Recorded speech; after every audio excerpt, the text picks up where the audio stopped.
కావేరి అయితే ఇంకా బాలరాజు విషయంలో పూర్తిగా మారిపోతుంది. ఎలా అంటే ఒకప్పుడు తన జీవితాన్ని నాశనం చేసి తను జైలు పాలు చేసిన బాలరాజుని చూస్తేనే కావేరి ఇప్పుడు పూర్తిగా తన విషయంలో మారిపోతుంది. అది ఎందుకంటే నిన్నటి ఎపిసోడ్లో అయితే దేవా తనని చీర కట్టుకొని నేను రమ్మన్న బంగ్లా దగ్గరికి రమ్మని చెప్పనంటే చాలా భయంతో వెళ్ళి తనని చంపాలని చెప్పి చూసిన కావేరికి అయితే ఒక్కసారిగా జైలు నుంచి బాలరాజు వచ్చి తనని కాపాడేటప్పటికీ ఇంకా పూర్తిగా బాలరాజు మారిపోయాడు. అంటే మా అన్నయ్యని చంపింది నిజం కాదు అని చెప్పనని ఎలా అయినా ముందు బాలరాజుని విడిపిస్తేనే చిన్నీకి రక్షణగా ఉంటాడు అని చెప్పనని ఇంకా ఏసీపీ విజయ్కి అయితే ఫోన్ చేసి తను మాట్లాడుతుంది. సార్ మీరు ఎన్ని ప్రయత్నాలు చేసినా నేను ఉషాని అని చెప్పనని రుజువైంది కదా, కానీ నేను కొన్ని ప్రయత్నాల వల్లే ఇలా చేయాల్సి వచ్చింది.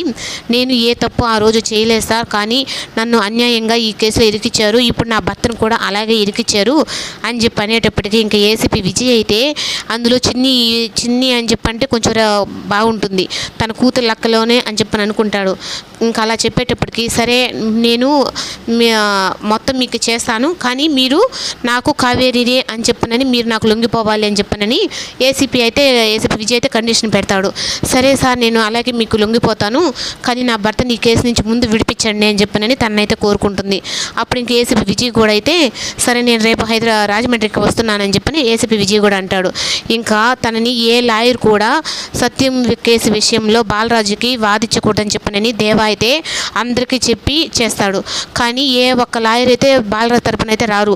కానీ హరి అయితే మాత్రం ఇంకా చిన్నికి మాట ఇచ్చినట్టే ఇంకా వచ్చి కేసులో మొత్తం సాక్ష్యాలన్నీ నిరూపణ అయ్యేంత వరకు ఈ కేసును వాయిదా వేయాలని చెప్పి బాలరాజుకి